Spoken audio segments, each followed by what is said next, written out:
Congress of the People leader Mosiuoa Lekota has died at the age of 77. His family confirmed this news to SABC News in the early hours of this morning. Lekota had stepped back from active politics, I should say, last year to focus on his health.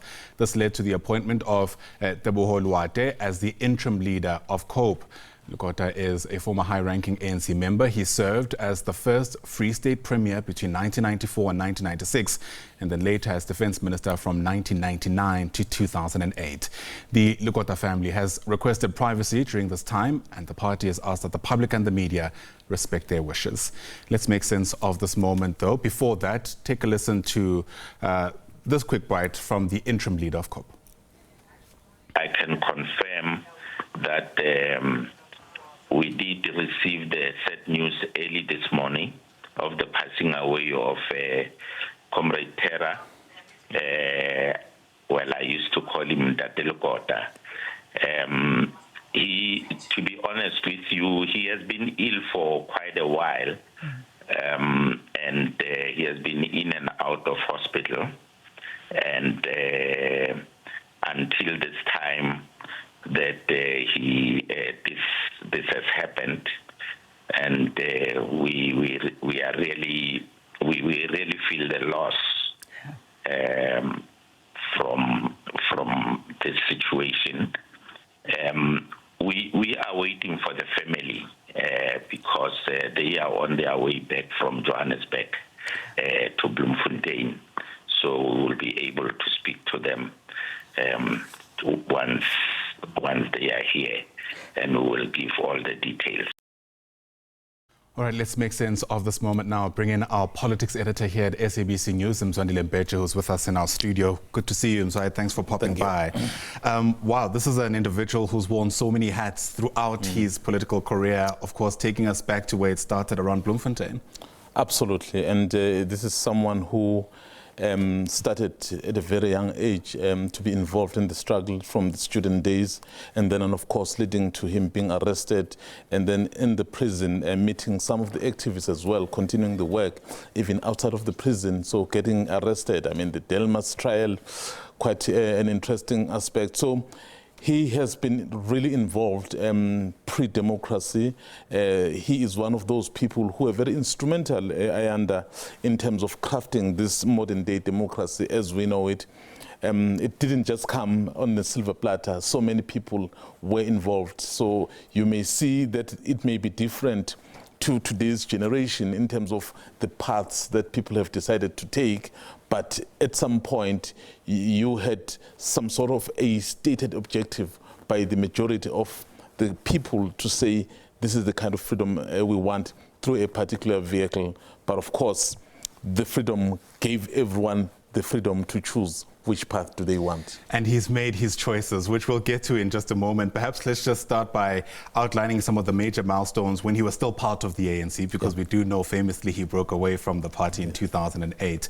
I mean, at some stage he was the chairperson of the party before becoming the defense minister even. Yes, I mean, he was the chairperson of the party, and I think for 2 terms, because I remember the leadership of the ANC when they got re-elected in 2002. I think that leadership was by and large really uncontested, which showed you back then the kind of unity and perhaps how they wanted to deal with the matters relating to the ANC.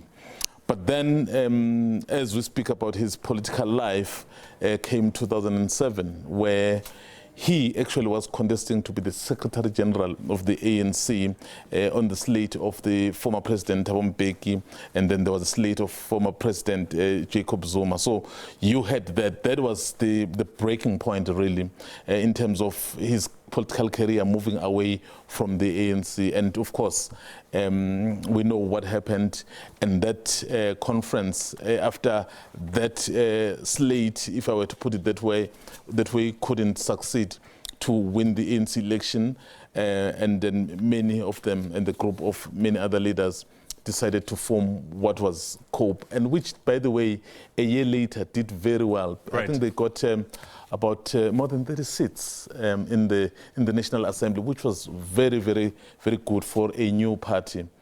interestingly, that as we sit here today, they have 0 seats in Parliament. Right, and you know, in many ways, some people will say that really is kind of what marked the end of his political career. Yes, he was always going to step away, and we've seen he hasn't been in the public eye for quite some time, which we understand is also because of his health. But I mean, that was very consequential, right? When the party just didn't make it to Parliament in the last national election.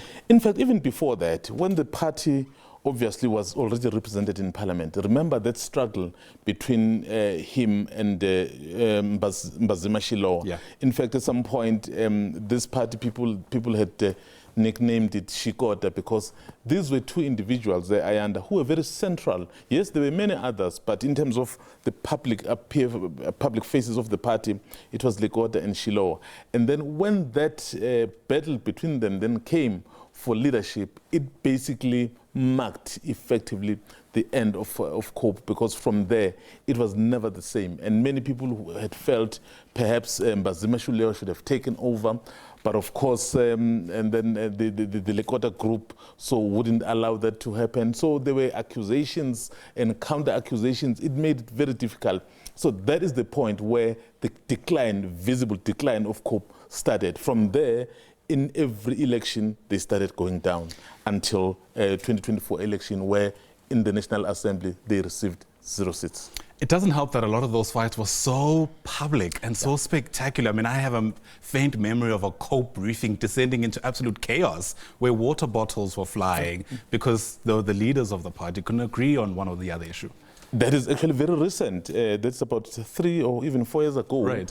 Where the party, I mean, even those who had been part of the founding of COPE had long left. So it was even struggling to put itself together even now. So as a result, I mean, you saw those fights, public fights, as you are saying, so not something that is done in private. I mean, you remember those bottles and where he was protected, and we happened to be there because they were fighting amongst themselves. So all those, and I think, I mean, at that stage, Ayanda, already his health was not very, at the best of stages, but of course, you also have to deal with this, and then I think, so it really perhaps contributed to the COPE really, well, I wouldn't say dying, but receiving no electoral support. Yeah, one, I suppose, could deduce that he wasn't physically well, but perhaps also emotionally and spiritually because of how things panned out with COPE. But let's perhaps take our view a bit back, Mzwandile, to the time when COPE was established. I mean, you know, they say the more things change, the more they stay the same. I mean, at that time, this was seen as a huge threat to the ANC, this breakaway party, built largely off of the discontent at the time. And we're told this was the organization that was going to be the alternative. Especially because, you know, some of the people, of course not all, how they had framed the establishment of COPE was that at Polokwane, because remember those factions in Polokwane were very strong either way. Yeah. So it was more of a 60-40 split between those who won and those who lost. So they felt that those who had not voted for the current leadership then would probably gravitate more towards the new party. That's why people thought it could achieve as much as 40%. Of course, it didn't do that, but it received so many votes at the time. I mean, as a new party, that was absolutely commendable. I think the difficulty, Ayanda, was to stay the course. You've been able to create this, now you have it. So how do you nurse it? So that's why they would say sometimes it may be easier to build. Sustaining it may be very difficult. Yeah, because of his involvement in the ANC, some of which was very consequential. I wonder what you reckon the Thuli House would say on a day like this. It's still early, of course. I think many political parties are still trying to kind of frame their response, but it'd be interesting to hear the sentiment specifically from the ANC, given his role in the party and how things ultimately ended. I guess there will be, I think Thuli House would recognize the contribution. I mean, you can't wish away his contribution and the fact that he was very central, I mean, in how the ANC looked like in the early 2000s and all those things, I mean, as the chairperson. So you really can't, I mean, I'm even reminded of, you remember when Merafong, is it Merafong? Yes, wanted to be part of Gauteng, and then he went there to try and see what the problems were. So those were some of the public appearances that are still very memorable in the minds of the people. So that's how upfront he was. So I think Luthuli House would really perhaps acknowledge his contribution and perhaps go as far as to, well, given the roles that he had, I mean, I even think his funeral or even memorial services will somehow, the state will, one way or the other, get involved because of the role he played. Yeah, he was a former minister, after all, which is a good opportunity for us to segue into his role in Parliament. You know, some people are more animated than others, they'll say, during their career. I mean, I've heard already individuals speaking about the very menacing look he would give sometimes when he was clearly discontent about something. Yeah, I mean, other than that look, one of the things, and I think it's just, if I can recall, it was about one or two people who had that ability. You know, he was one of the very few politicians who didn't have to read the script, but he would be able to articulate just about everything he wanted to do. And I think Floyd also does do that time and again. But he was one of those people, when he got to the podium, so he wouldn't really be constrained by what was on the script. He probably would use it as a guide, but he would still be able to articulate exactly what he wanted. And then he was very forthright about that. So that tells you that this was part of who he was, I mean, as a politician. Yeah. Many will notice that often people refer to him as terror, which has very little to do with politics, I'm told, and had to do with his prowess on the sporting field. Apparently, he was a very good soccer player as well. That's where he inherited the name Terror from. But obviously his own name was Mosiuoa Lekota. Obviously, Patrick, he actually had many names. I think it's a very long list of names that he had. So clearly, if you are multi-talented, so somehow those things will follow you. Yeah, I wonder how many people felt terror in politics because of his involvement. As we round up, Mzwai, moments like this force, I think, a lot of us to reflect. And I think what will come in the coming days is obviously reflections on his own life. But what do you reckon his politics and this history teaches us today in a context where our politics is more vibrant than ever? There have been several breakaway parties from the ANC since then. And many individuals, of course, will want to some way be remembered too, you know, the day that they pass. I think perhaps he was one of the first people, I mean, along with his crew, to break away from this mighty ANC back then. It was, at some point, was unthinkable. I mean, you would hear people say, it doesn't matter who we put as the ANC president, that person would win elections. So, but the fact that you had individuals like those, of course, there had been others before him, but it was not at that scale. So told you that if somebody believed in a certain principle, so he would stick and live by that principle, even if it means he is not able to achieve whatever he wanted to do. Remember, he formed COPE because he felt ANC had veered off, and then he felt through COPE he could be able to do what they had initially set out to do as part of a bigger Congress movement. So things didn't work out well. I don't know whether it's because of conditions or because of his own personal conduct as well. Some people will tell you that he had dictatorial tendencies as well, but of course that is all subjective.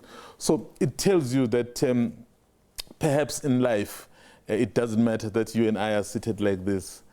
We can never predict in 15 years if we'll still be seated like this. Yeah, look, in South African politics, even 24 hours is difficult to predict. But Mzwandile Mbeje, there'll be so many other opportunities to take stock of the life of Mosiuoa Lekota. For now, let me thank you very much indeed for your initial reaction.